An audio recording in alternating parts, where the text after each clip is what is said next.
key problem now is the shape, the borders, the size and strength, even the survival of the Ukrainian state. Things are that bad.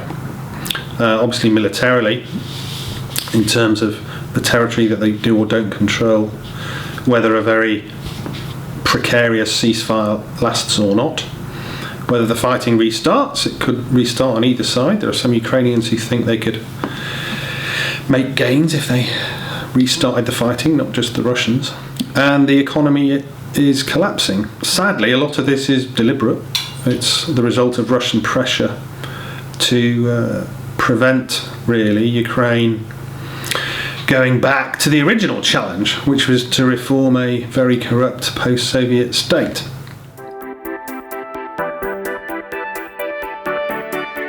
Well, Ukraine has had some financial aid, which staved off the very real threat of bankruptcy in the spring. Yanukovych regime had stolen everything, plundered the coffers. There was no money left. There was a real danger of formal default. It's basically serviced existing debts. It hasn't really aided a reform programme yet. The IMF and others are hoping that a new government after the elections at the end of this month will have that kind of programme, and then there will be a kind of second round of financial support. But Ukraine also needs military and diplomatic support because there are in some ways more pressing matters of survival at stake. It's about what has happened in Ukraine in the build-up to the uprising or revolution. It's also about Russia, about the pathologies and myths that have developed in Russia over the last 10 or even 20 years. And it's also about us in the West, about the way that Russia has exploited some weaknesses, some actual strengths actually of Western society. The way we do journalism, for example.